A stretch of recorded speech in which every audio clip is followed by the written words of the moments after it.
Welcome back to Rocket Talk. My name is Connor, your host this time because Luke decided to step aside since he's been kicking so much ass doing the hosting. He let me do it so I can catch up to his historic reign.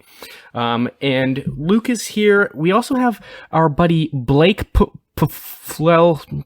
Yes, Blake, who's replacing Johnny because unfortunately Johnny had to be fired for his frequent use of the Oxford comma. About we damn do not time. stand for that here.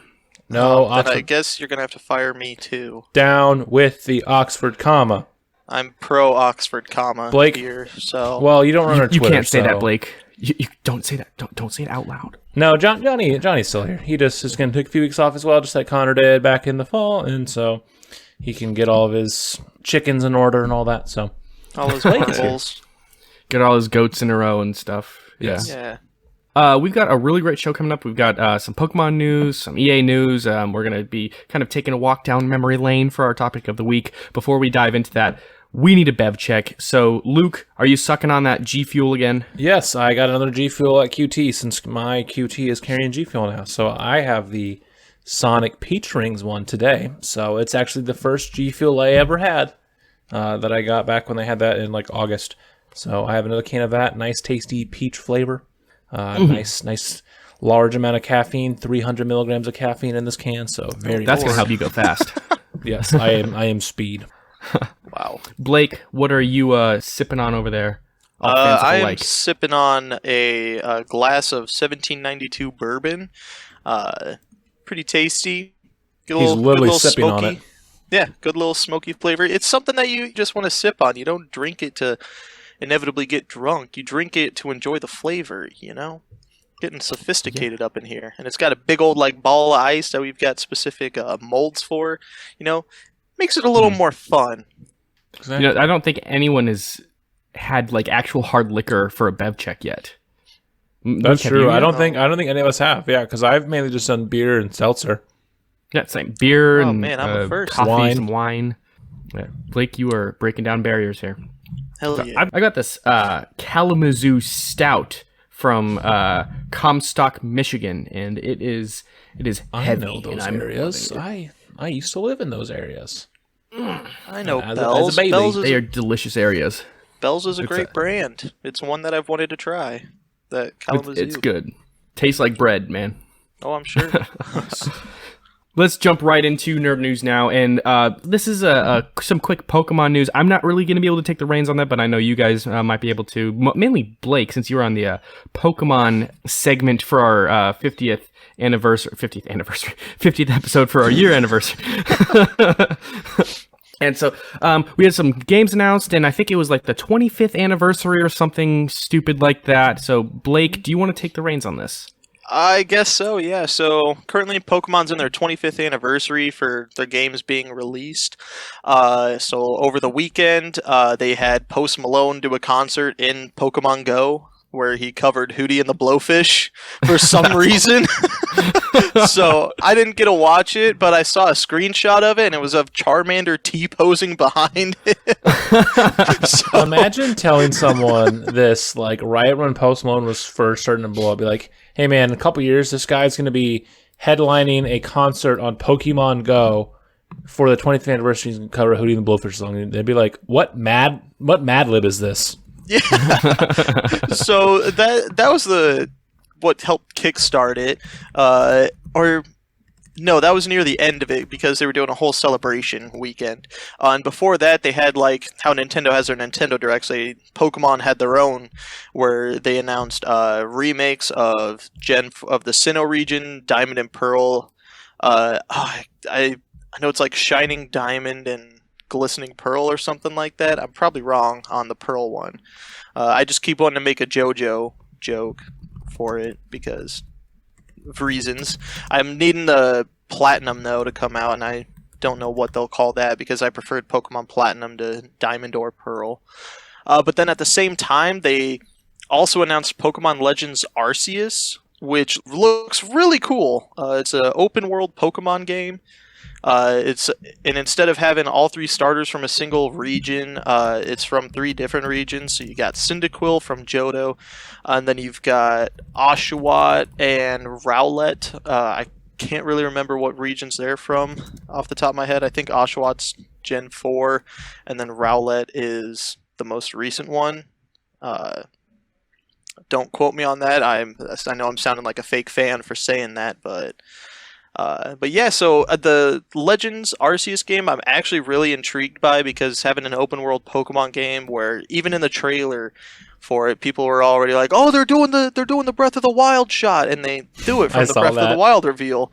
So like they're clearly reusing similar ideas for it to make the game look grand and expansive. So I really hope it does live up to the hype of it being large like that, and with them making the same shot as Breath of the Wild. It's giving me high hopes. I plan on getting the Legends Arceus game at some point. The Diamond and Pearl remakes, I'm not sure. Even though there's a little controversy around those right now because people are upset over the chibi art style for it, and I just don't really care about it personally. It's just a remake, and you're going to be getting the same experience as you did on your Nintendo DS all those years ago. So yeah, I don't get why Brilliant Diamond and Shining Pearl are the Brilliant Diamond. Okay, so I got it. I was going to ask you, because you kind of said about which set is your favorite out of all of the main generations. Oh Lord, like you're talking which generation is my favorite in that sense? Oh God, I might have to say Gen 3 Hoenn region, just because that's where I put most of my time in. I really like the add-on of the late game content for Gen 2, the Johto region, where they gave you the Kanto region to conquer again.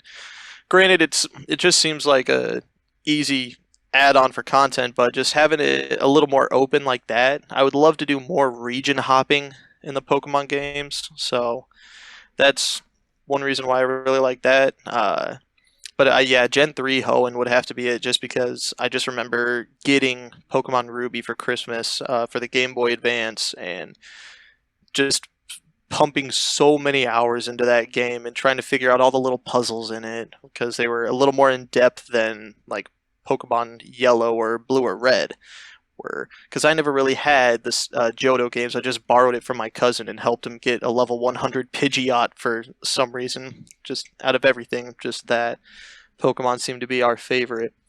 So yeah, Hoenn just has a special place in my heart. Man, all I know is that Pokemon fans are like Sonic fans, and like they are never, ever, ever happy.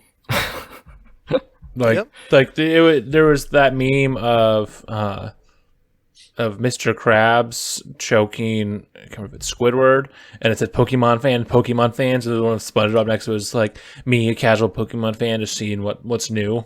And it's like, yeah, it just seems like they always just get mad about anything.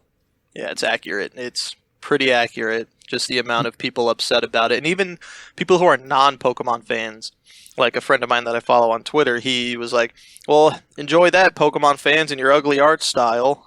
Because he's just hypercritical. I'm like, dude, come on. Let people enjoy things. Exactly. There are worse fan bases out there, but they're still not great. Yeah, it's like just cool, man. Like this, either people can either relive their childhood and play these games, or they can go and people can experience this for the first time. And it's like, this is nothing new either. This is the fifth set of like generations that they've redone, because they redid Red and Green, they redid Gold and Silver, they redid Ruby and Sapphire, and then they redid Yellow for Let's Go Eevee and Pikachu. So now they've been redoing each generation after a few years, and so it's a way for people who never got into it to go and try them again. And since like there's a bunch of new Pokemon each generation, like there's a lot of new things to find out. So I mean, as someone who has never, ever, ever been into Pokemon, like, this is nice. Like, I'm probably not going to get either games because I just don't care about Pokemon. Like, I'm sure that's going to piss off people, but whatever. Like, it'll be nice for those who love the Sinnoh region and love Diamond and Pearl to get a chance to revisit it. And then this Legends game also looks nice because it's a way to kind of, throw the Pokemon series on its head a little bit, because like, and not be some weird spinoff that no one wants. An open world spinoff seems a lot more in line with the style of Pokemon over some of the other ones like Mystery Dungeon and Rumble and especially like Snap and all those. Yeah, it's a much needed change of pace for the Pokemon series as a whole, because this one's definitely a mainline one, so it's much needed. All those spin-offs, granted, a lot of them are pretty great. Like, I remember putting in a ton of hours into the Pokemon Ranger series on the DS, as frustrating as it could be from time to time. But even some of the rescue teams, or I never got around to playing Pokemon Snap, but playing like Coliseum or XD Gale of Darkness, like those ones were also cool, different changes to the formula. And so I really hope that this Legends Arceus is a really much needed breath of fresh air for the mainline series. Yeah, for sure. All in all, do you think this is a pretty great way to celebrate its 25th anniversary? I think so, yeah, with the announcement of a new mainline game, even though they gave us a bunch of updates and DLC for Sword and Shield in the last year or two.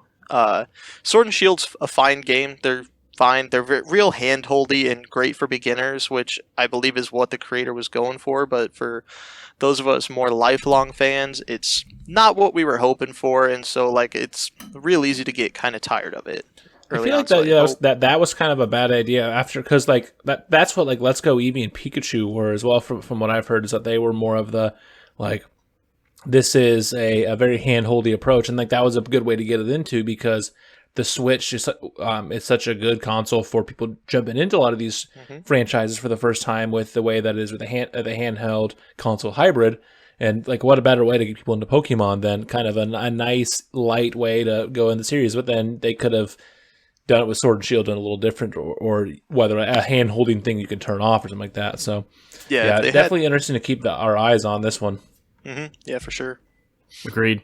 And the next thing that we've got here is actually another, I think you guys would especially have a great conversation with this, is some news about EA. EA is putting the future of its franchise, including Titanfall, into its studio's hands. And the article we had was from IGN. Chief Studios Officer Laura, let me know if I butcher this, Miele, talks about her role. Yeah, sorry Laura, for butchering your name. She's talking about her role working with EA's internal studios and how these studios are looking for more ways to listen and respond to their fans. And one thing EA could use some work on is actually listening to the fans. But what do you guys think? I know this is something that you guys probably have a lot more experience with than I do. Yeah, I like this a lot. This is I think a good thing for EA, especially just out of all the big publishers over the past 4 or 5 years, as gaming has changed and evolved. EA has definitely been one of the worst at adapting.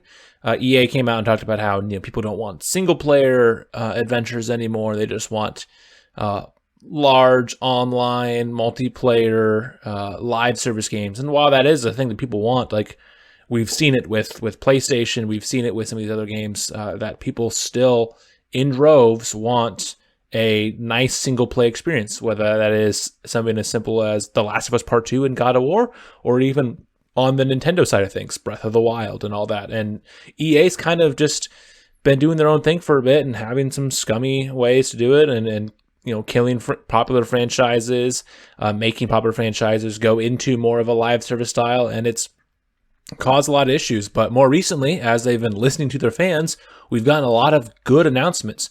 Skate's coming back. There's a Command & Conquer remaster. The Mass Effect show is getting a remaster.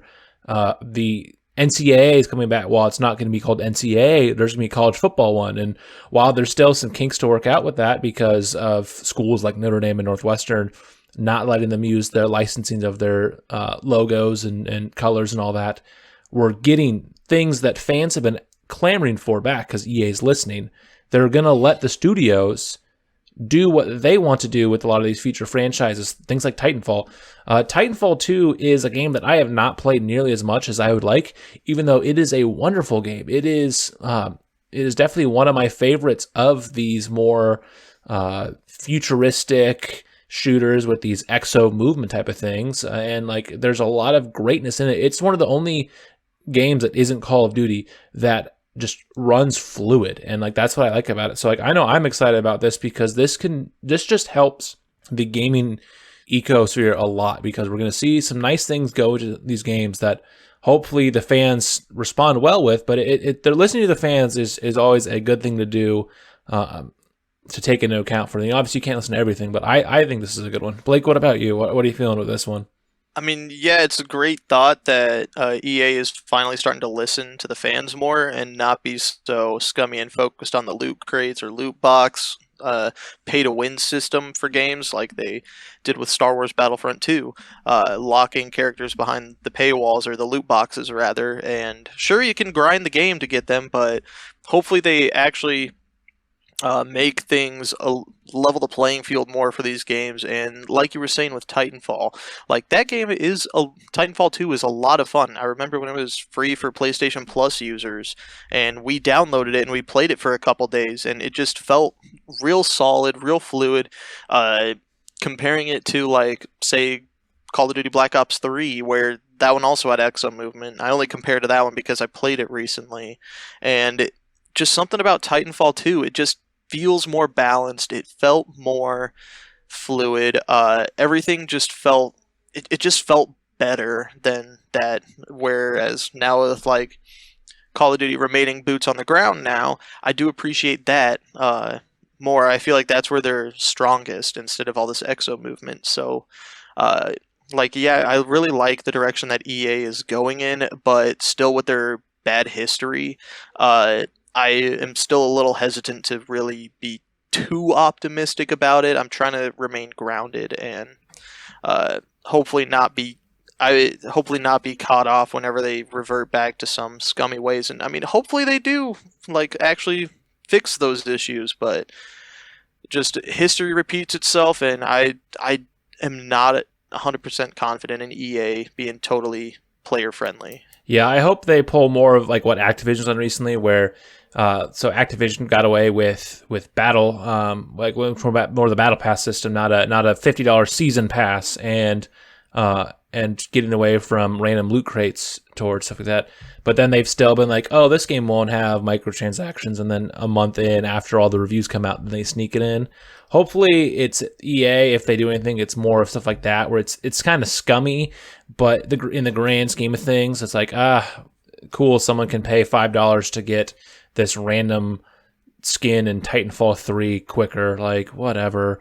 Just let them do that, as long as it doesn't change the game. Like, I don't care if someone wants to drop $20 to have a Titanfall skin that makes them look like they're Big Brother or whatever type of thing they want to do.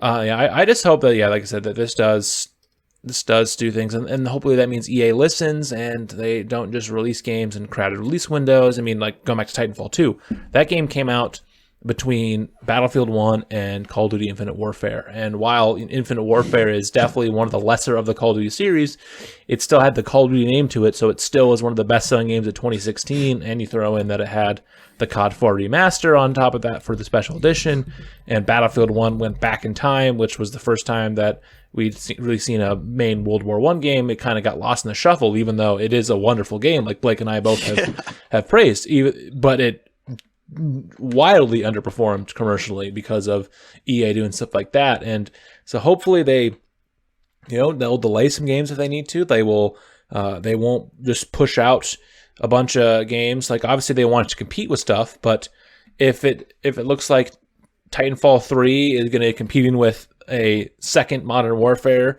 or Battlefield 6 or something like that, then it might be better to delay Titanfall as a spring release or something like that, to where then when it does come out, it's not going to get killed. So I hope EA listens. Like Blake said, though, too, I'm cautiously optimistic, but I am not going to be shocked in the slightest if they go and they do some other controversy, because even Apex Legends has had its controversies with its Iron Crown event and the loot box thing when it was not too long after the game first launched. Like, that was another scummy model that EA just definitely put in there. But I'm not trying to open a can of worms or anything like that, but for our listeners who are not fully aware of some of the EA controversies, do you guys mind describing some of them? Like, we know that they have the loot boxes and burying bad reviews. Yeah, EA's been the poster child of a lot of your scummy microtransactions that you see in a lot of video games these days. Like Blake brought up with Star Wars Battlefront 2.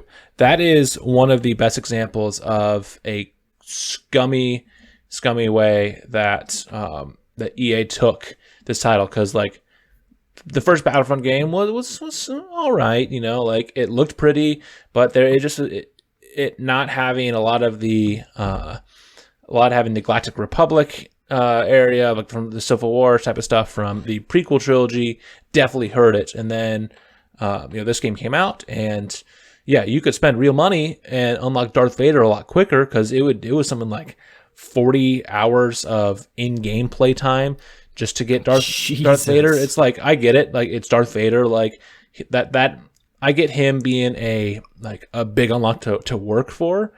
But when you do like that, where it's someone has to spend almost 2 days of game time, so that's not even throwing in all the time you're waiting in lobbies, all the time that you're in between matches, to do that, and then someone can just spend $40 extra and just get Darth Vader like that. Like it was just really scummy, and they just defended it. Like they defended it.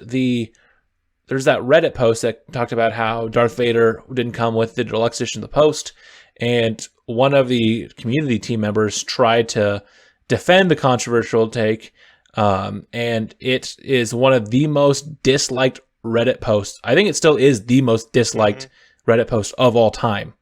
For I feel 667,821 downvotes. So it's the most disliked vote comment in the site's history.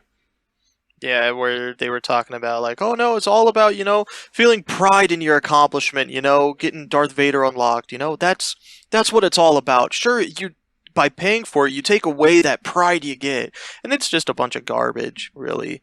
It's just their way of trying to explain away, oh no, yeah, we're making this pay to win, but we're not going to blatantly say it's pay to win. And like people will say the same thing about other publishers like 2K with their NBA 2K series and a couple of their modes, like where you build a new player and people will drop in day one and have these 85 overall players and just start dominating in their My Park, or in the My Team mode where they release cards in limited quantities just to increase the value on them or to make them that much rarer. And sometimes they lock packs behind their own in-game currency to prevent people from using the actually obtainable in-game currency for the My Team game mode. Yeah, which sports games are probably awful. The worst for. Well, we've seen games like Call of Duty, Rocket League, and others move away from scummy microtransaction loot boxes. But all the sports games, whether it's an EA published title, a 2K published title, whatever it is, they're still just having all these scummy practices. Yeah, so hopefully that's another thing that will change soon, but I doubt it. Yep. That's where EA makes all their money, from Madden and FIFA nowadays. So, Was it like one of the FIFA games, or was it Battlefront, where they were like intentionally deleting bad reviews for their games? I mean, I'm sure that that happens. Like there's a lot of scummy things, but like that's something that all developers do. You can tell a game's gonna be bad depending on when the review scores get put out. I mean, we talked about it with Cyberpunk. When Cyberpunk came out, CD Projekt Red didn't send out a lot of review copies until late, and it was PC only. And until the game came out, the reviews only showed footage provided by CD Projekt Red. So like they were making it so all the footage was, pristine, perfect, no issues at all, even though the reviews talked about the issues. And then when the game came out, then they could use their own footage, and then you could see the can of worms that was opened of all the glitches and all the issues the game had, even on high-end PCs. Not even counting for the brokenness on consoles. So we're talking a lot about how EA sucks, but unfortunately it's a very much of a video game thing. EA's just been the scapegoat for a lot of the issues because they've had their hand in most of the problems in modern gaming on some franchise or another. It's just they get the brunt of the work, which maybe they shouldn't always, but also they should. They should, yeah.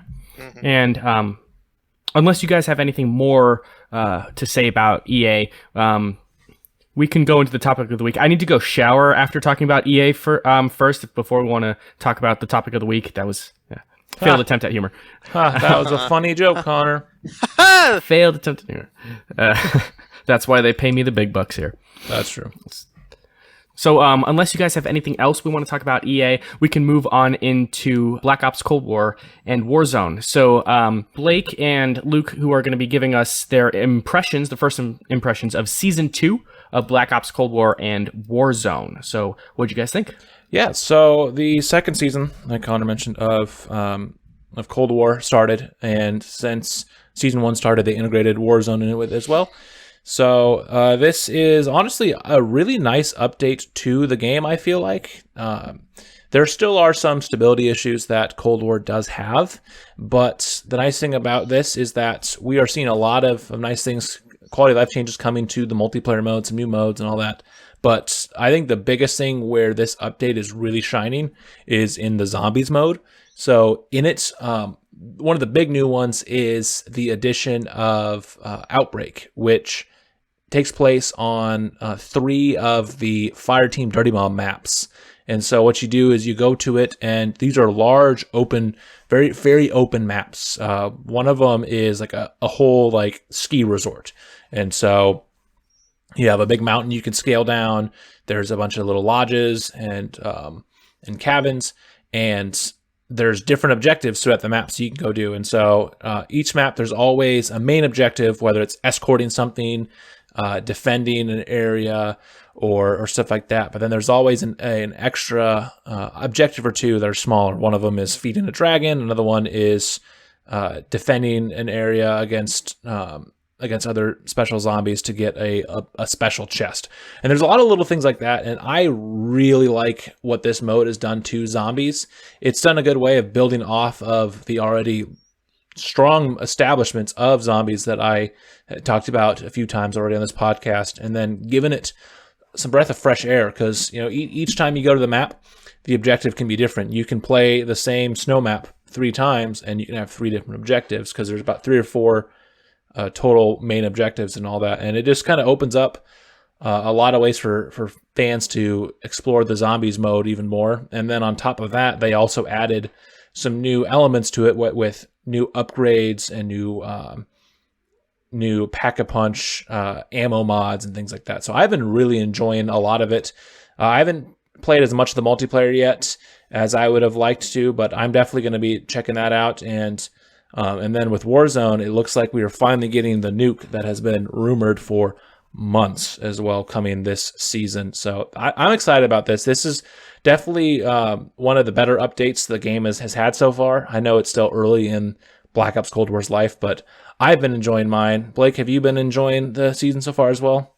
Oh yeah, for sure. Yeah, like you, I've only really touched on zombies most of it. I haven't even touched the multiplayer side of things, so I haven't been able to check out the Apocalypse map that they released. But I've just been playing a lot of Outbreak. Oh my Lanta, it's fun. I really dig it. Yeah, like Luke was saying, it's just a whole different experience every time you play. And like one game, you're not just limited to the one map. Once you complete your one main objective, you get sent to a different map if you want, or you can try and exfil out to quote unquote win the game of zombies. So I mean, that's a cool change that they brought in. Another cool change that they've brought in to the zombies mode is they've added 2 new tiers, so like leveling up your equipment and stuff. So that's real cool to have something else to grind towards again. For those of us who had already maxed out like all Blake the and perks, I, who have like so much. I have like 4.5 days on just zombies on Cold War. It's similar for me too. I haven't looked in a minute, but yeah. So like leveling up all that stuff again is real cool, and just the new abilities that come with leveling them up is. It's kind of nice and a pretty cool change of pace to see, because they added a new ammo mod type that shoots like explosive bullets, or there's a new ability that draws all the zombies to you, which is real cool to finally see something like that instead of having to rely on like chucking decoy grenades or yeah, that's gonna be super nice for getting those critical kills to get all the guns gold. The you mentioned too the upgrades for different things like your guns and your perks and all that. What's crazy is we have the perk Elemental Pop with the tier 4 and tier 5 upgrades, that makes the perk so much more useful now, because now when you upgrade to tier 4, the elemental damage does more to the special zombies, because all the non-regular zombies, whether it is one of the dogs, Plague Hound or Hellhound, or any of the elites, they all have one of those ammo mods that they are weaker to. So if you shoot them with the ammo mod, it does more damage. And then tier 4 of Elemental Pop allows you to do even more damage on top of that. So it'll make taking out the very spongy megatons and the manglers a lot easier. So that way, when you're doing these challenges, you can go through them a lot quicker. And then when you get to tier 5, it adds the ability of Electric Cherry, another zombies perk that's been in Black Ops 2 and 3, where when you reload, you get a small electric burst around you. And if your magazine's completely empty, it's an even bigger surge of electricity. So like adding all those to the perk that I would almost never buy now makes it to where I'm like, okay, I actually might buy this perk fairly early on, because it takes away the elites a lot quicker, and then I get the Electric Cherry effect. So this might be a perk that I'm buying closer to right away now once I get it upgraded to tier 5, compared to, oh, I guess I have money, let's just go buy it. Yeah, I'm in the same boat. It's just one of those perks that I'd always put off to the very end, or even would avoid buying just because it would affect some of the challenge progress that I'd be going towards. But now with those new changes, I'm like, oh, well, the pros definitely outweigh the cons now, and so I might as well buy it here. But with Outbreak, a lot of the elites are more likely to drop random perks for you, so now I'll come across it more often than not by killing some of the elites. So it's a nice change of pace that helps save me money, because Onslaught, the higher, the deeper, like by the time you hit like tier 3 or 4, everything is ridiculously strong already. So it's a nice change in difficulty spike rather than the slow gradual climb of a regular zombies match, which I definitely like the new challenges that it brings. Yeah, it's been a ton of fun, and all the different objectives have been great.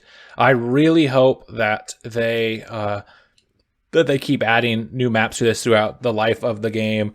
Another one that'd be fun is a day-night cycle or a weather cycle to it, because then it'll make it too.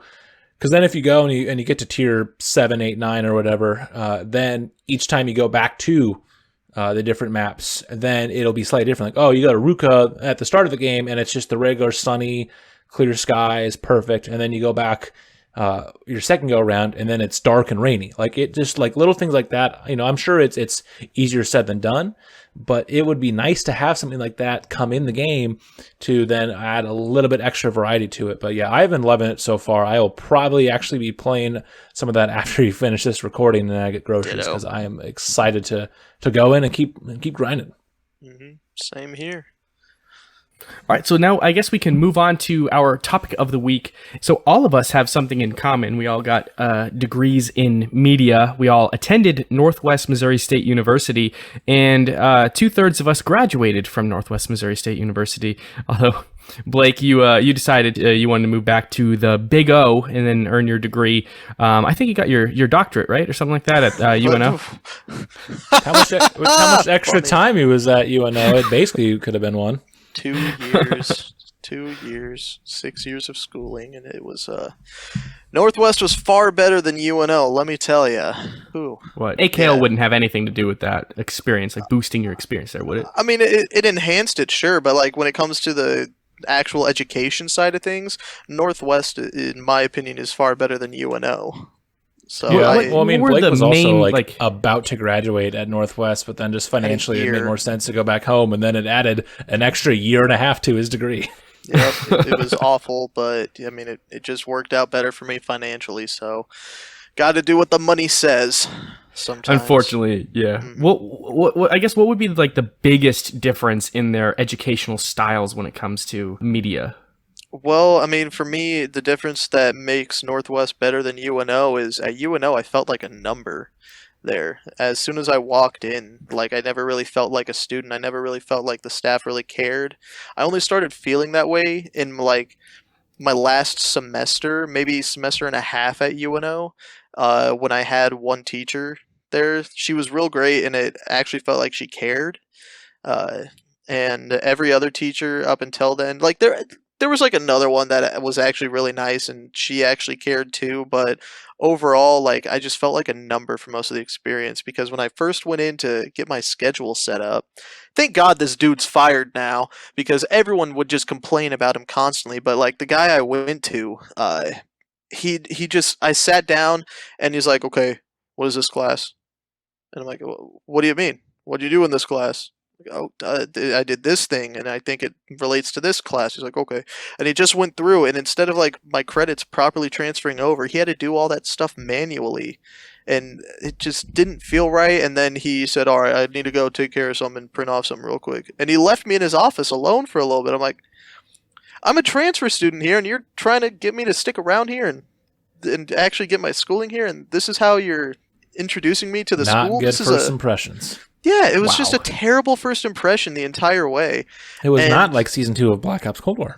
Yeah, and so like it was just not a great experience. And then also being a commuter student, so like I'd drive from my parents' house 20 plus minutes away every day to get down to campus, and then I'd be on campus for 1 to 3 classes a day straight, and then I'd just drive back home. It never really gave me time to get to know anyone.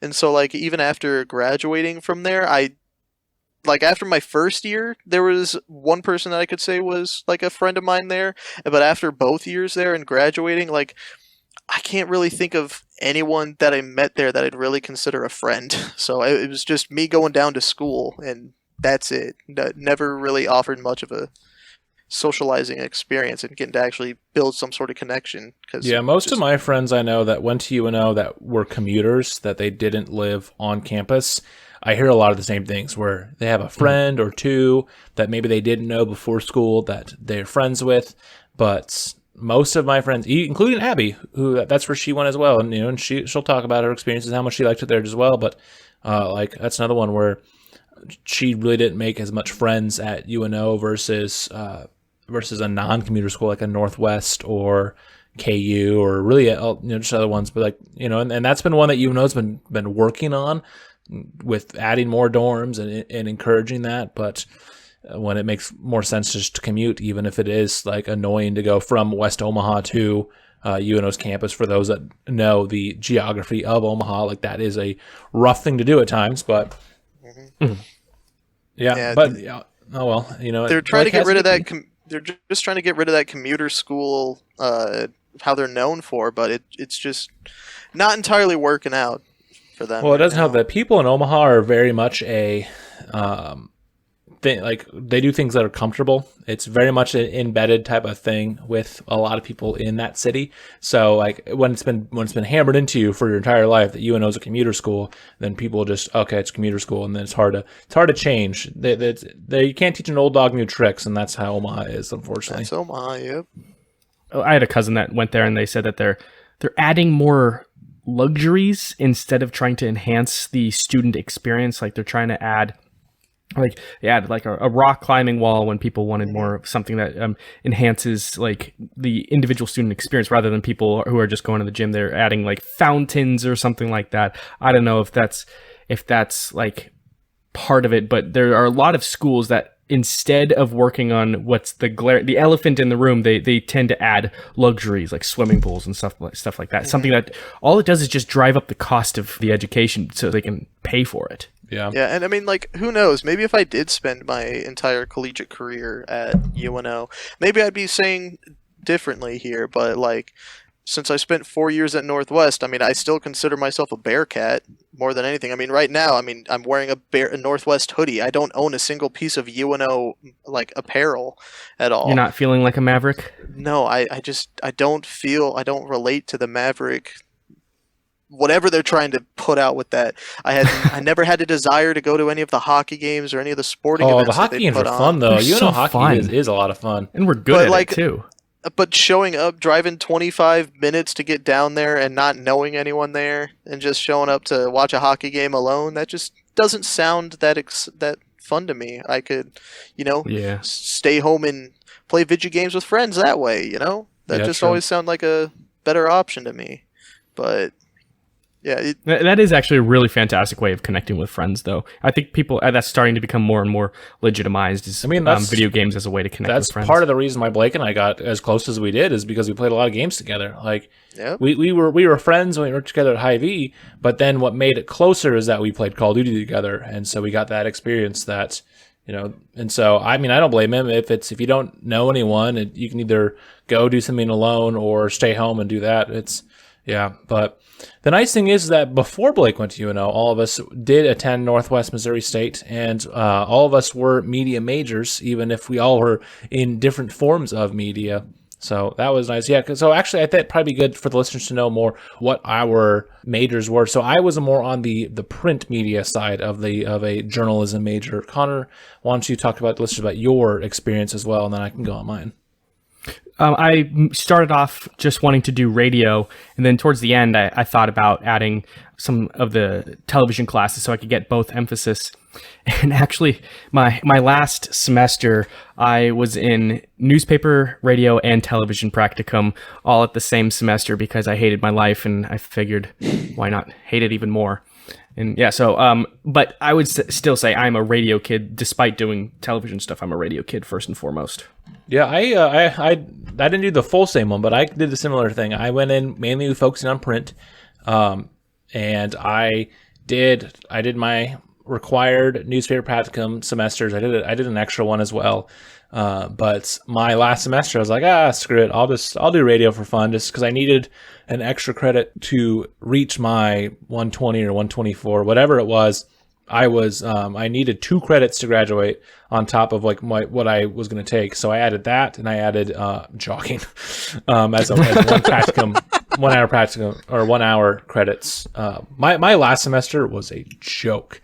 I took a history class because they changed one of the American history class requirements. So technically, I took a class, a new version of a class I took as a freshman or sophomore.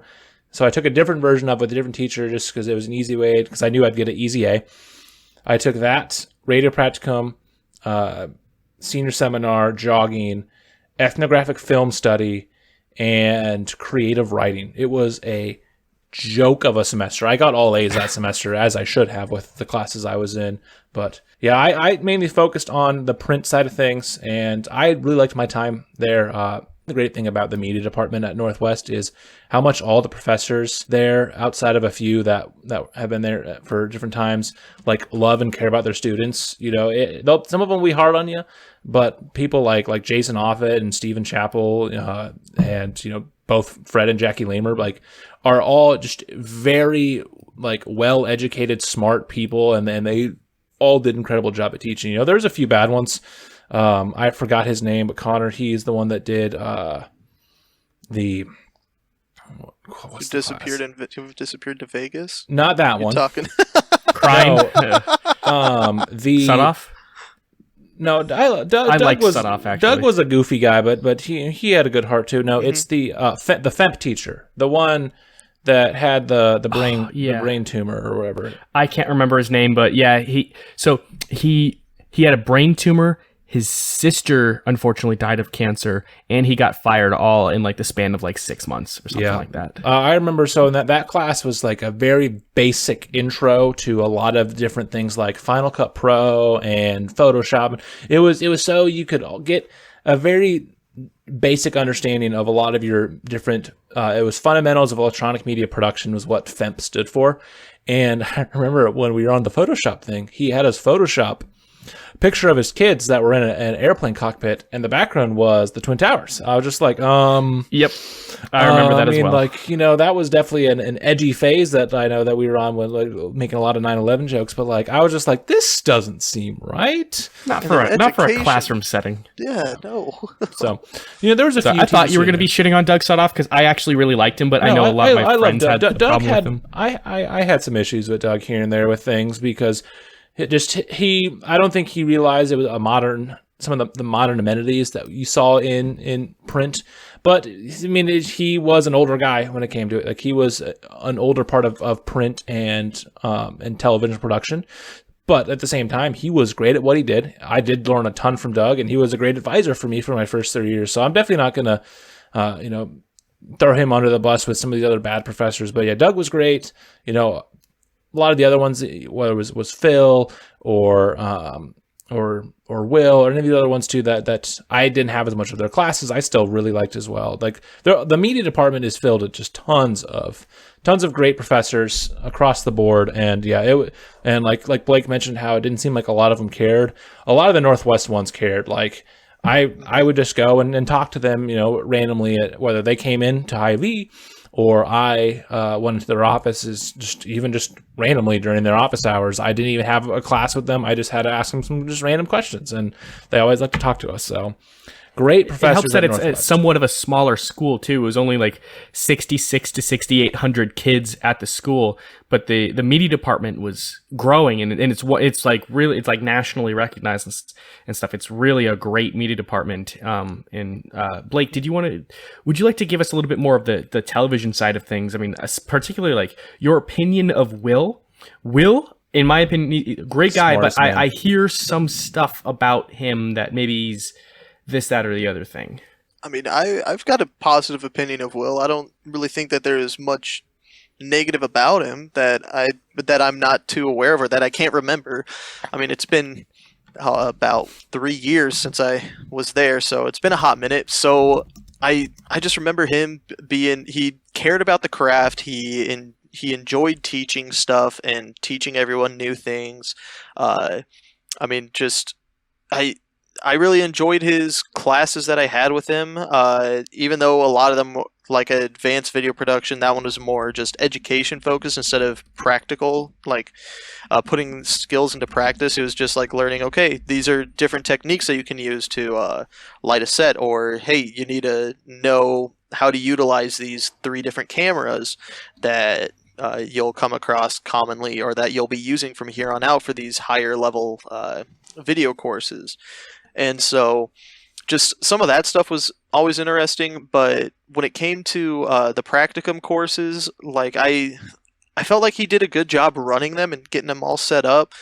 I never was able to sit in on any of the producers' meetings just because I never was a producer, but just hearing some of the changes from the producers that I had worked with or worked under, and then just all the different experiences that his courses had allowed me to get, they were definitely very useful, and I really appreciated him. And well, I think it's a lot like Chappell too. Like him and Chappell and Will are both very blunt people, and like they are very knowledgeable in their subject. And I think maybe people just either they didn't have the passion in it, or they just something about him rubbed them the wrong way. But yeah, like the little bit I got of Will is that this guy knows what he's talking about, and you know, like he may come off as a dick at times because like if you aren't like understanding like the craft very well, but like that's just unfortunately like sometimes people just don't jive well together. Chappell's the same way too. I'm sure there's a ton of people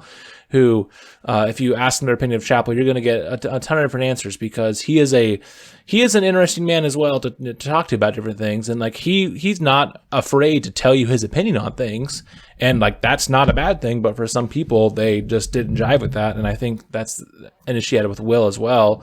Just like people had the issue with both Fred and Jackie Lamer because they made their classes difficult. Like they made you work for it. You had to work for a good grade in a Fred Lamer class more than maybe you had to in a lot of your other classes. So then people didn't like it. Yeah, I do want to move on into the conversation about our Lamer classes, so for those of you who don't know, like at Northwest Missouri State, like if you had Fred or Jackie Lamer in on your schedule, you were going to have a rough time because they have the hardest classes in media. They are kind of notorious for that. Now, whether or not you... What's that? But they're wonderful people. Those are 2 of my favorite people I have ever interacted with. Fantastic people, wickedly smart, very, very sharp teachers. And there was communication law and ethics. I'm forgetting the classes already. Like there was communication law and ethics, and there was another one that Fred taught. I just can't remember I can't remember it either. But it was another one of those classes. Theories. Oh yeah, theory. Yeah. Theories of mass communication, and then Jackie's, which was not necessarily difficult as it was just a large workload. What was the name of hers again? Wasn't hers media literacy? Or web design principles? It was some sort of web thing, like SEO and stuff. Media literacy was a Doug Sonoff class. Oh, yeah. But yeah, I know, I can't remember what the class was to the name, but yes, very much on a lot of SEOs and a lot of, it was just like web production or something like that. Like, and another, very, very easy class when it came to the tests. Like, I'm pretty sure I got like A's on the midterms and the finals, but it was... Yeah, it was those papers. It was the 30, 40-page papers that I always got bad grades on. And yes, same. But yeah, those are two of the smartest people I have ever interacted with in my entire life. Yeah, God. Just thinking about the lamers course, like Fred's courses again. Like, sitting down in class and on the first day of syllabus day, he's like, look, how many of you are taking this for your first time? And then, like, a majority of the class would put their hand up, but he'd say something along the lines of, only about 60% of you are going to pass, or something like that. And just making it known how hard the course is. Now, some people will say, oh, well, that's just not fair, then you're not teaching it well enough. No, he's a great teacher. He tells you what it is, and, like, almost everything he says is on the test, so it's up to you to take good notes and to pay attention in class. You can't just sit in the back of the room and just be on Twitter all class. Yeah, you just got to pay attention. And granted, the tests are hard because of the large amount of information he wants you to know in that time, because all of it is relevant information about the history on, like, how communication law was formed and shaped into what it is today. And I remember the first test of, I think it was theories, where I know where you're going with this. and he was handed back.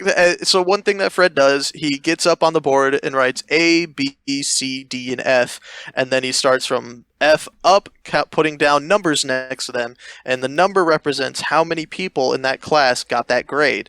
And so, like, you'd see, like, 8 Fs, 13 Ds, 18 Cs, and then, like, 5 Bs and, like, 1 A. And the first test, there was 1 A up on the board. I'm like, oh, God, I'm probably, like, in that C or D range. I'm sitting there, and he hands back the test, and he's like, good job, Blake. And I was like I was the 1A, and I'm like, 1A. The 1A. And he's like, so what's your secret? Tell us, how'd you learn it so well? I'm like, look, man, I don't know. I honestly started studying this last night. He's like, stop, I'm stopping you there. I'm cutting you off. Yeah, Blake somehow magically got an A, and then I don't know how I did it. Did you even get above a C on any of the other tests? Nope. I got 1A between communication law and ethics and theories. I got 1A. I got a 92% in theories on, like, my second to last test. I don't know what I did. People ask me, what's your strategy? No strategy. And it's funny because every single student you talk to will all say the classes are very hard, but nobody ever shits on the lamers because they know they're great teachers, and it's just the overwhelming I did amount bad of on the test information. just because I didn't study well enough, and like I didn't listen to class all the time. Like, I would be listening in class, and then I would get bored and go be on Facebook, and that was my fault. That's the whole reason why I did bad on. But it's like I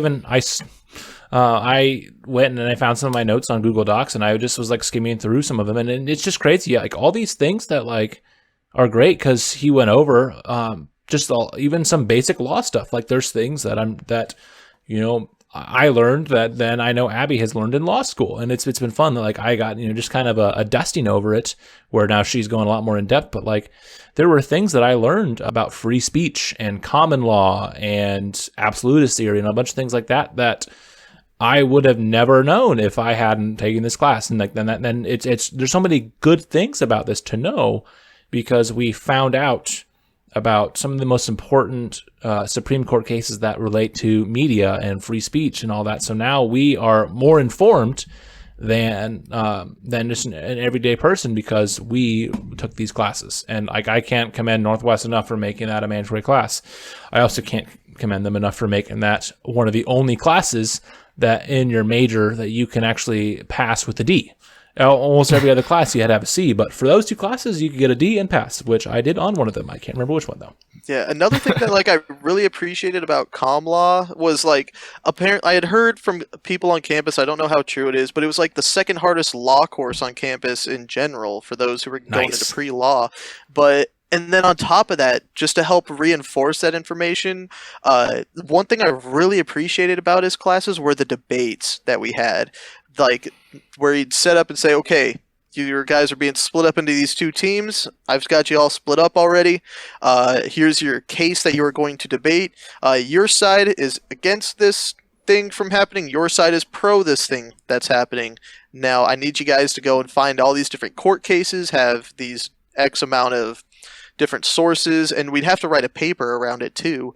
But it was just a great way to help reinforce some of those cases that we talked about and then find other cases that related to it to help enhance our side of the argument, just because of how murky it all still can be at times, whether it's like coming down to like single party consent states or taking pictures where you're in the middle of the road and you're taking a picture of someone inside their house clear as day.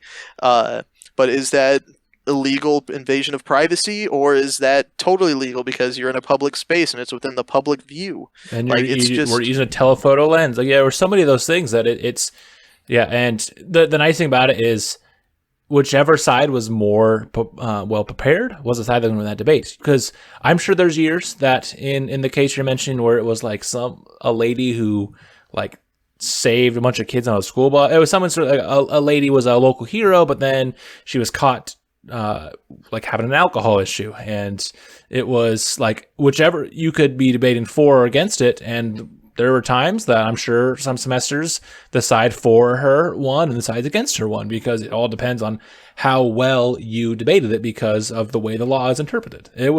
There's so many great things about that class. I could go on and on about how much I enjoy those classes, even if I did not do as well with a grade.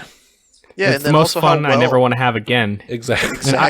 I regret not taking that in person. I took that online over summer, so it was condensed into only like 3 or 4 weeks or something like that. But it was like awful. 3 or 4 hours a day every single day.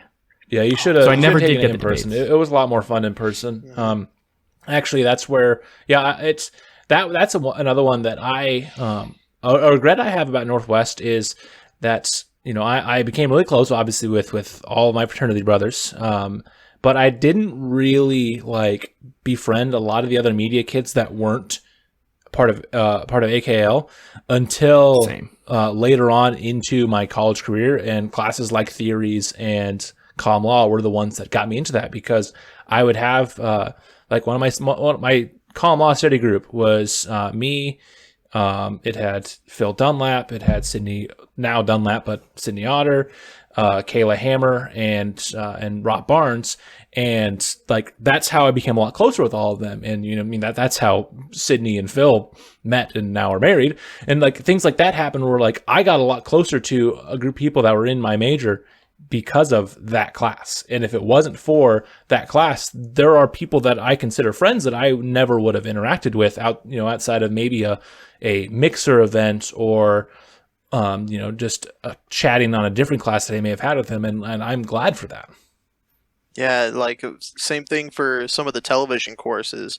I think it was digital cinematography. Like we had an hour break between maybe it was a practicum, our weekly practicum meeting, where like we would have an hour between when that class ended and digital cinematography began, and like those of us in digital cinematography, we'd all set our stuff down in the media library there, and we would all go get dinner together. We'd all go get Chick-fil-A, and it just allowed me to actually get to know more of the people better, rather than just, okay, I know some of you from working together in practicum or just from sitting around together in class and study groups, but like just because of the courses, and since we were all in this media field together, we already had that connection. We'd all just go in and start shooting the shit, and just chat about other things, whether it be sports or TV stuff or just complaining about coursework, because we're all going through the same crap and we all know the pain. So it worked as a great vending tool and just a great way to get to know people.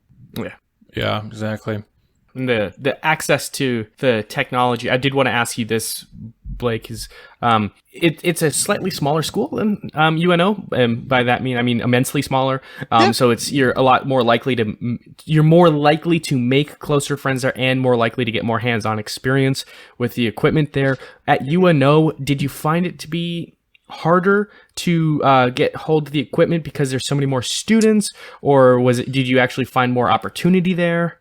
Well, when it came to like the computer lab stuff, like I had Photoshop and Pro Tools and Premiere all on my laptop, so I didn't have any problem getting that. And my one video camera I do have is a DJI Osmo, and it works as a great secondary camera. It's awful for your primary camera to be using, just because how it's always constantly being handheld, and you got to keep yourself stable too. It's not the most user friendly for new users, and so they kept recommending us to use similar to the Canon cameras we would use at Northwest. They'd keep telling us to use stuff like that. Granted, the ones at UNO were older, and their whole media department isn't fantastic, let's put it that way. Because like I had to retake, just because of how things didn't properly transfer over, I had to basically retake some of those introductory courses that Northwest had. And so like we went into the television studio, and like their cameras are a heck of a lot older than the ones that Northwest had. And so even though a lot of the techniques and stuff were the same, just having to work on the older technology, where instead of everything being like HD quality, maybe not everything was. And so it was just a lot of introductory stuff and learning how to properly interview people, where they tried giving you practical skills for the courses, but at the end of the day, a lot of it was just like a repeat for me, where it was just going over the same thing that I had learned before, and it didn't keep my attention too well.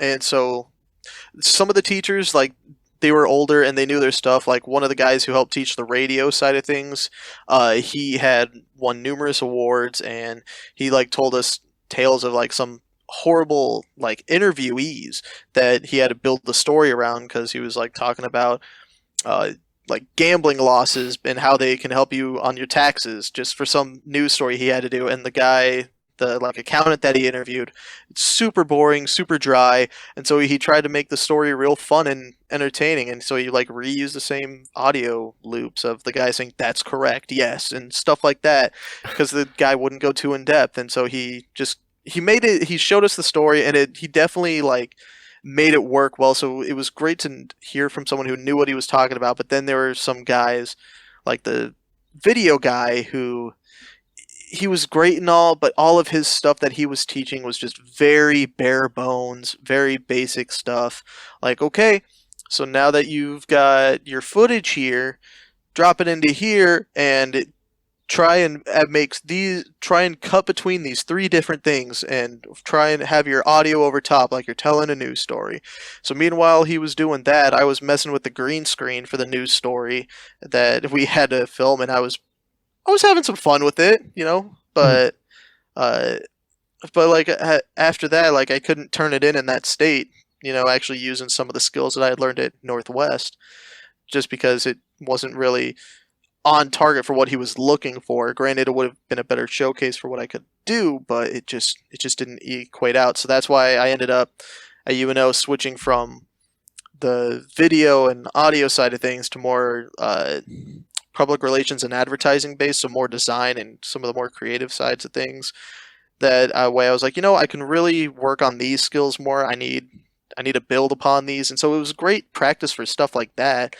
But yeah, just again, the lack of really getting to know people too well. Even though I was a part of their student-run public relations firm that we helped with different organizations in the community that we actually like charged for our work, and instead of it being volunteer work that we had to do in class. Like in class we did service learning courses where we picked like an organization in the community and we helped them out. So like for one of my early on advertising courses, we helped with Defy Ventures.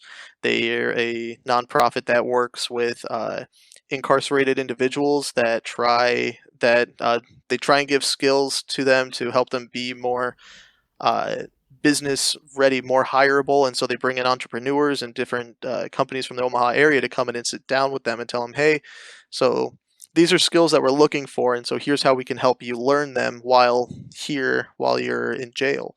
And so it was a great opportunity to work with organizations like that, but at the same time, though, some of the work that I saw people putting out and that like even I would put out, it didn't really ever feel like people were too passionate about it. Sure, it's great hands-on experience, but I wanted to learn more of like different techniques instead of just being like, okay, do these things, just go out and do these different things. I want to learn how else to do this thing, because granted I have my one idea on how to do these different like brochures and whatnot, but I want to know other ways of going about to design them, I guess. I know that's kind of a bit of a long roundabout way of comparing it, but no, it's a perfect way of our listeners getting to know you. Yeah.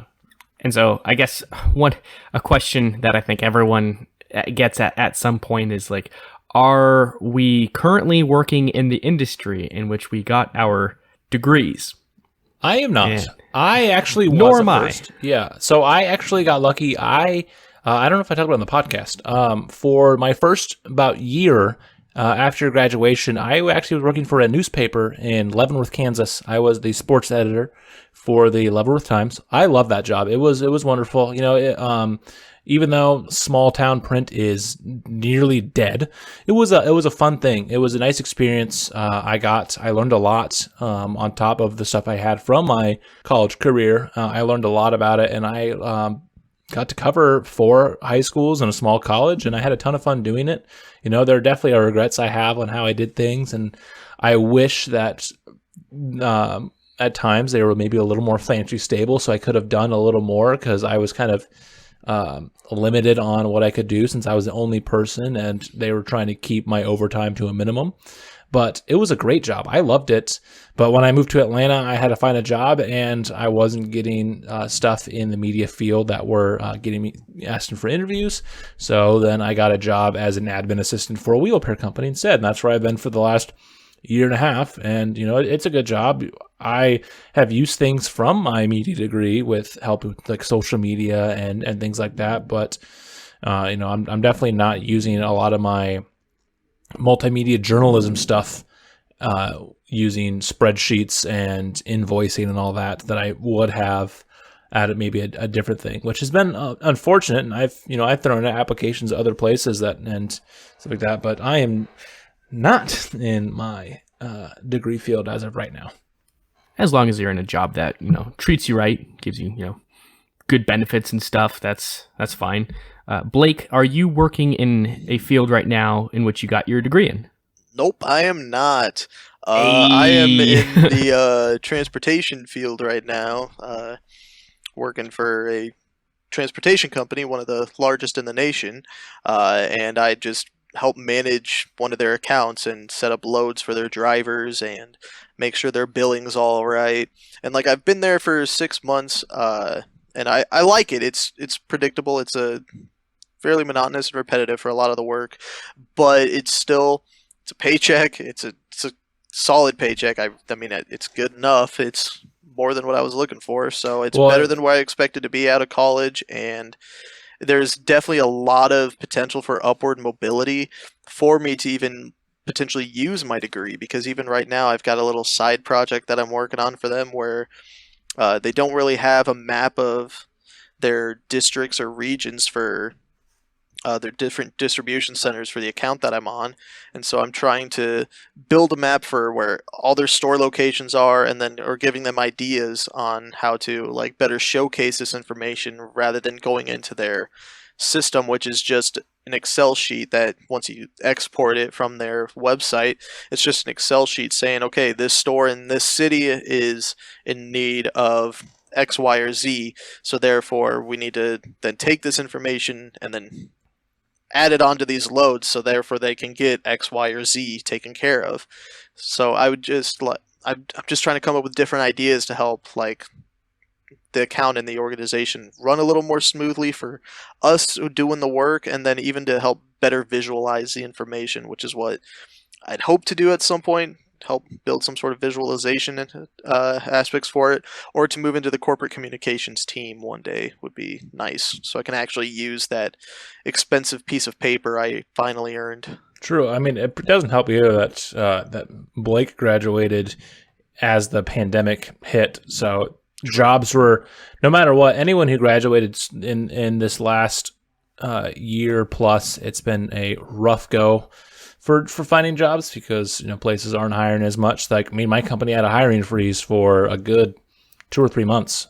And like, there were drivers we had at my company that were going to be hired right when the pandemic hit. And so they had to go get jobs elsewhere. And then June, July, when we were hiring again, then they were able to hire him, and they still wanted to come work for us, so they came to us. But yeah, that doesn't help on top of it, on top of also our degree fields. Having a lot of people that stay there for a long time. I mean, like, I can think about, like, on the broadcast side of things, there are anchors in Omaha that have, been on those different channels for years.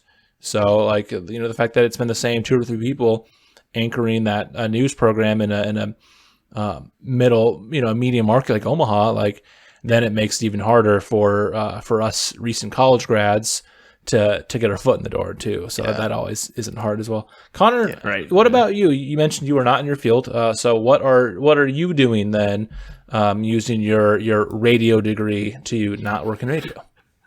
All the radio experience I got was at KXCV, KRNW on campus. As soon as you graduate, I moved up to Minnesota, and I was working at a bank for just under 2 years. And then my manager pulls me aside and is like, "Hey, I'm going to ask you to start calling yourself former teller at Cooley Bank." And now I work for the Institute of Production and Recording as an admissions representative. So I guess I can say I'm within the bubble of it. The position is not, I'm not in my dream position, but like, I'm within the bubble at least. So you're in media, just not in media the same way that you would like to be, which is more than Blake and I can say. Yeah. The most I'm in media is this podcast.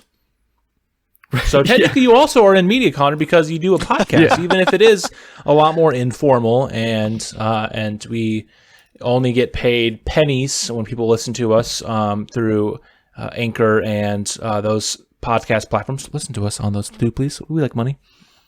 We like it, yeah. But we technically are. But besides that, you are the closest to working in your actual field, even if it isn't as much with actual radio production. Right. Yeah. It's still great experience. I don't know if could we put something like this on a resume? I mean, you can. Like, sometimes people, they want like hobbies and things like that. Like, I could put that I brew beer as one as well, because that is like a thing. It's just not. It all just depends on stuff. It's the same way. Depends on where you're applying to. Yeah, some applications I focus more on the fact that I worked at Hy-Vee, and other ones I focus more on the fact that I ran the social media for a semester for AKL and stuff like that. So it's like it all depends on what you what you're applying for. But yeah, you could definitely use things like, I've mentioned the podcast on different jobs I've applied for as well, and say, like, in my spare time I also run a podcast, and so like that is something that you could do as well. But yeah, in terms of professional, like a stable paycheck, you are the closest than the two of us, but still all 3 of us are doing the typical media thing and not working in our degree field. Yeah. So I guess we could wrap it up here. Like, do we have one last bit of advice for people going into these fields, and that we would, like, I know it's hard to like get one thing, but like if you had to come up with one thing, so this can be for any major that you want to do, but don't be afraid to follow in our footsteps of going to a media degree or whatever it is. If you have something that you're passionate about and you want to go into that, go ahead and do that. It may mean that you might not be in your field right away. It might take you a few years to get to it. You might have to work at an insurance job or a bank teller or whatever. but do what makes you happy and try to find that job if you can. And then if you can't and you use that degree to leverage a position at an office job, then, as long as you are happy enough in it, then I think that's what's more important than, picking a degree that you feel like you would be miserable in, but no, you can get more money. That all depends on how you are as a person, because I know some people would rather work in a lesser job and make tons more money. But I have no regrets of being a media major. Sure, if I would have been smarter maybe and tried harder in high school and college, maybe I could have had a degree in computer science or something like that. But when I was going out of high school, I knew I wanted to do media, and I am glad I did it. I've learned a lot of great things that have helped me in this podcast. So the short answer would be just do what makes you passionate, and don't be afraid. As long as you can support yourself financially, it doesn't matter what you want to do, just go ahead and do it. All right. That's a good piece of advice. Blake, what about you? Yeah, I mean, mine would be similar to what Luke said. I mean, follow your passion. I mean, if it's something that you don't see directly, like in a career field for like your passion, like saying, I know it's not the most obtainable for everyone, but like say it's something being like a YouTuber or like a Twitch streamer, and you've always wanted to do something like that, then maybe going into the media field might be a step in the right direction for you, because you'll learn those skills to be better at those things than you were beforehand. You'll learn them and develop them, but then along the way, who knows, you might find, oh, maybe it was just the whole video production side that I really enjoyed, and therefore then I can go into like making corporate video or going into making commercials. I don't think I'll move on high enough up to be like in Hollywood working on movies, or these big budget movies. I might be able to work on like a small indie film for being a part of their crew for it. And as long as, because there's always a little niche in the video world, or it might even be, since at Northwest, a lot of the education centers around just like news-based reporting and stuff like that. So maybe you might find just journalism as a whole you really enjoy. So whether that's written, print, video, or audio news, there's always some other little offshoot to it. It's not just, okay, this is media as a whole. This is all there is to media. You're not just in this one little bubble. There's all these little offshoots and how it can be utilized in all these other different fields. So because having clear communication skills that you learn through these media communication courses, it's all just valuable information no matter where you end up. So even in an office job like what I've got, I can still find ways to utilize these skills that I learned to be like, okay, maybe there's this person I'm calling and they're upset about something. Maybe if I word stuff this way, I can help diffuse the situation and make them see our end and try and come to a more amicable conclusion to it, rather than leaving everyone pissed off. So Connor, then that would leave you. What would And he's you? muted again. I was on mute again. So, I think the piece of advice I have is kind of in a similar vein to what Blake you were saying, and that's communication is you cannot survive in this industry if you aren't good at communicating. And so I think my piece of advice would be to do your homework and network as much as possible. So when you get a media degree, a lot of it, it's the grades you make. It's also the hands you shake. So have a solid structural foundation with your education and show up for as many events as possible, and do as many different jobs as you possibly can. You want to be that guy who can wear multiple hats, because people are going to be freelancing a lot before they get discovered by some sort of studio. A lot of us, they're going to be in our similar spots where they're going to have a different job to make ends meet before they get into media. But if they are going into the freelancing thing, you need to be able to raise your hand as much as possible and say, I can mix that. I can also master it for you. Or I was actually a boom operator on this last project, but I'm really, really good at also being a storyboard artist. So maybe after I'm done being a storyboard artist, I'll also go be a camera operator or something like that. But, network as much as possible, along with having a well-rounded education within media. And build up a lot of different skills. Yeah, that is true. Networking is huge, whether it's media, law school, really any type of job that if you Any network well degree. from your degree field, then that can help a ton. Yeah, it really is, unfortunately, part of it. The difference between life and death within the industry is like if you want to get on this project, you have to have an uncle that's already at such and such studio, or you have to have maybe an actress friend and she's really, really good. She can like cry on command and command which tear it falls from which eye or whatever. And then she'll bring on some of her friends to the studio to get them experience and stuff like that. It's necessary, and it's an important part of your education. Yeah. So I guess, we can just wrap it up then with all of that. We'll move on into recommendations. And so Johnny gave us, and this was a load of fun, Leah Remini's show on Netflix on Scientology. And it was like the first 3 episodes or something like that. Blake, have you seen this show? I have not. We should have told you about it though. But yeah, I've heard about it, and it's something that like intrigues me because just learning about like the wild world of Scientology it's fascinating to me. Yeah, I definitely would recommend watching it too. And then as the show progressed, then they started focusing on some other different cults and stuff like that as well. And a lot of it's very sad. And but at the same time too, it is some very interesting stuff that has come from this show on Scientology. There's a little bit of Jehovah's Witnesses and stuff like that as well. So it's a very interesting show.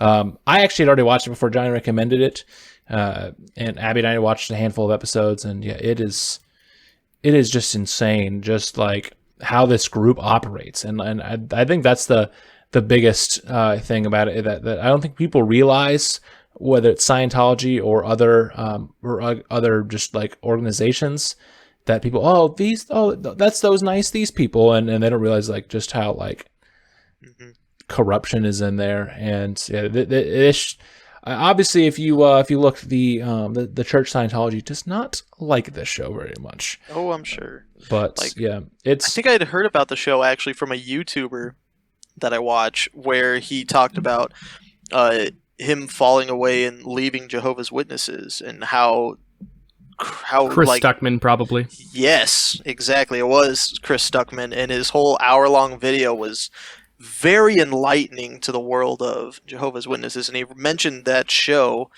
as another way of looking at it, and just his experience with it, and how in control they really are of your life, and how they are mainly there to just control you, even though they do the same things. Like, he gave the example of going to watch Thor in theaters, and he was getting punished for watching it.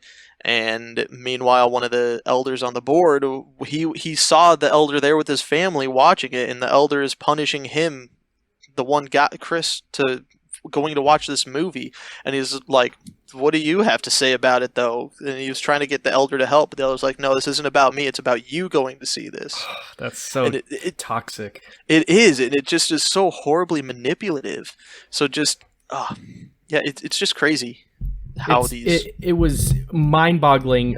Both Leah Remini's series and I watched the Chris Stuckman thing, how they are your absolute greatest friends. They're your best friends at the start, and that's how they lure you in, and they'll put on that happy face for you, but the instant you think about stepping out of line, they will become your worst enemy, and they'll send they'll actually hire private eyes to stalk you and your family. I'm not sure what the end goal was, like just that this guy has a lot of now they have a lot of footage of you living your life and doing day-to-day things. I'm not sure how he can possibly sift through all that footage, but it's just harassment, it's bullying, it is absolutely disgusting. And it's all documented evidence. It's not just people just making outlandish claims, just like, oh yeah, Scientology's bad. No, we have footage of people stalking and harassment. We've got like subpoenas and stuff. We've got cease and desist, and we got lawsuits that are just absolutely outrageous. This was disgusting, yet I couldn't take my eyes off of it. It was like a car wreck.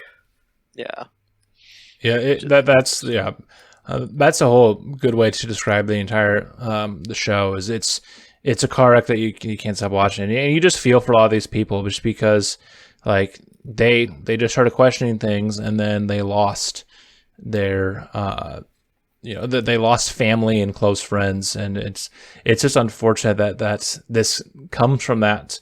This doesn't need to turn into a bashing or different whatever people believe, but yeah, it definitely like makes you wonder like how people find some of these things, and just like how vulnerable they are when people will go and they'll try to get them to convert to different organizations or religions or mindsets. And it's unfortunate that some of these people then have lived lives that they didn't like as much, but it was a good recommendation by Johnny. Like I said, I had already seen it, but I still I still was able to rewatch it and just experience a lot of the same things I felt when I watched it a couple years ago. And it's enjoying not the right word per se, but being able to enjoy. It was fascinating. Yeah, the fascination was still there. Yes. Yeah. Oh, for sure. How would we rate this? It's just gonna be Luke and me. Sorry, Blake, but you should give it a watch. So Luke, how would you rate it? I would definitely give this and I don't even feel like doing any fun special things. I would definitely give us an 8.5 out of 10. It's such a serious subject matter that I don't really want to do like a little fun play on words with it. But I'll give it an 8 out of 10. I guess here I'll do it just because it's fun to make fun of L. Ron Hubbard. It's an 8 out of 10. More reasons to hate Western Nebraska, because that's where L. Ron Hubbard is, the guy who founded Scientology. He's from Tilden, Nebraska, which is part of Antelope and Madison County. Oh, Oof, man, I did not know that, from actually. there. I have family that lives there. They're not Scientologists, are they? No, they're not. Good. Well, he founded it in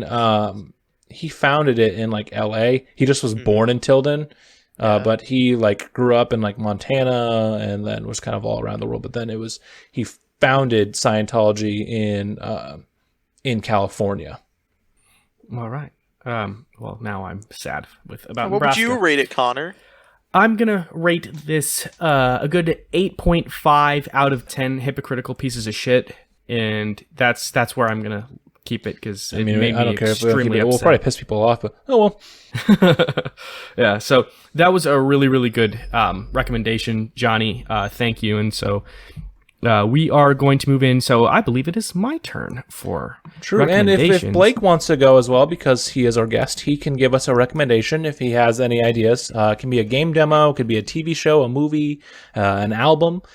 Just a nice thing that if you'd want to recommend as well. Well, you go on ahead first, Connor. I'll give you time. Quickly figure something out. Yeah, so mine is just it's a movie that will make you laugh, make you cry, make you fall in and out of love. It is. Is it Avengers Endgame? That actually would be another really great recommendation. Oh God, why?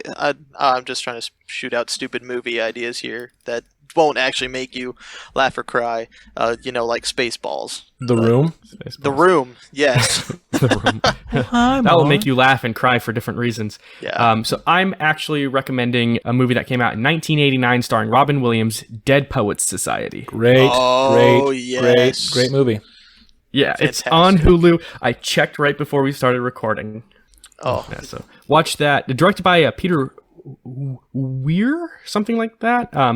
And fun fact, the guy who plays the teacher at the end, who's like telling Robin Williams to get out of the classroom and stuff, he's still alive. He's 106 years old. Oh my Lord. That is an old man. So he was old at the recording of this film. Okay. Well, if I can move into my recommendations, I guess I think I'll. Is it okay if I do two? Because one of them I know is going to be less appealing to most of the audience, and so the other one will be a more appealing to anyone, really. So I really recommend It Is What It Is by Thundercat. That was released last year. Thundercat is an absolute god on the bass guitar, so the entire album is just very heavy bass riffs, very interesting compositions for it all. It's like a little bit of R&B and rap-ish throughout most of it, and it's just fantastic. It's a great listen all the way through, I think. I really enjoy Dragon Ball Do-Rag that he released as a single. My favorite off of it is Fair Chance featuring Ty Dolla $ign and Lil B. But there's also a song off of this album that was making its rounds on TikTok for a while, House Sway, I believe, or Miguel's Happy Dance. I can't remember. I think it was one of those two. But it just covers the bases real well. It's very well written and performed, and I just think it's a great listen all around. And then another album that I'd recommend that's a little more out there-ish in a sense is 100% Electronica by George Clanton. He's a vaporwave artist that I've recently gotten pretty big into.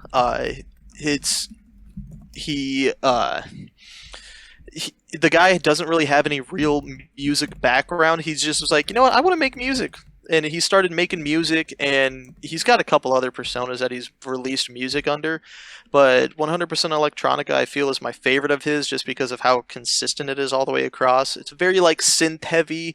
Gives me some, like, 80s vibes almost, too. Just with how synth-heavy the music is. The production is enjoyable. It's just type of music to throw on in the background and just like get lost in work. Similar, not in a light sense like lo-fi hip-hop per se, but his stuff has got a little more energy behind it, and I don't know, just something about it has just been speaking to me recently that I really dig. Yeah, what's funny that's is, why we do these. Yeah, I haven't listened to this stuff too. I can't remember which track it is. Oh, it's Flounder 202 on 200% Electronica. That's the only one on that album that has one of those. I can't remember what it's called, but like the little canvas thing on Spotify where it'll play like a little video loop. And I wish the listeners could see it. But it's just like this, like low graphic guy riding a bird, like low poly, amazing, and it's like the bird from the album cover, and it's just like why do I love it so much? But yeah, I also have been. He'll do crazy 3D like VR concerts where the backgrounds will be stuff like that, where you just see him up there just jamming out, playing his music, and just some crazy thing in the background like that. He's just an interesting artist. And so he's definitely one that I'd recommend checking out. Perfect. That way people can find out some more too. Vaporwave is a fun, weird genre to discover. So I'm excited to see what Connor thinks of it as well. But that'll be awesome. I'm excited to check both these out. Well, check out Thundercat and then listen to 100% Electronica again. But both those are already added to my playlist for next week, so I can get those in and jam to them as well. Oh, yeah. All right. So good recommendations, everyone, especially Connor. That was really great. So now we can just thank the lovely people that make this podcast all possible. This podcast is sponsored by Anchor, the easiest way to make a podcast. Visit anchor.fm to start your own. This podcast is also sponsored by BuyLightFixtures.com. Visit BuyLightFixtures.com for a trusted source of quality lighting products for your business or home. A big thank you to Tom Taylor from Tailored Beats for the intro and outro of this podcast. We know you guys love it. Follow him on SoundCloud at soundcloud.com/Tailored Productions. Please go like us on Facebook. Follow us on Twitter. Like and share our YouTube videos. We appreciate people that listen on Spotify. We really do. But please listen to us on Anchor because it helps us financially. It helps us. Spotify is linked through the Anchor, so if they listen on Spotify or iTunes, it's the YouTube that we like the YouTube views, but it would be better on Anchor and the websites that Anchor posts to, because then that's how we blow up money. So whether that's Spotify, Apple Podcasts, I can tell you all the platforms on again. It's Anchor, Breaker, Google Podcasts, Apple Podcasts, Overcast, Pocket Cast, Radio Public, or Spotify. Those are the ones you want to listen to. As much as we love those YouTube listens as well, those are the ones where we get the money, because we don't get any of that sweet YouTube money like some other people get. The big numbers are sexy and all that, but the money is what is most helpful for us. Another huge thank you to Blake for filling in for Johnny while he's searching for more jobs since he was fired. Blake, where can our listeners find you? Well, you can find me on Twitter at ShakenBlake01. There's some underscores between Shake and Blake. The letter N too, not and. Yeah, letter N, yeah. You can find me on Twitch at afunnyjoke42, and that's really about it, where I feel like promoting, because I'm never on Instagram, so it's not worth it promoting that. So, and then, yeah. Yes, definitely go follow Blake for some fun. He will retweet some fun memes. That is true too. I mean, Twitter's just for shit posting. That's all it is. That is true. All right. Well, thanks again. Thank you guys for listening. Look forward to seeing you guys in the next episode. So, peace.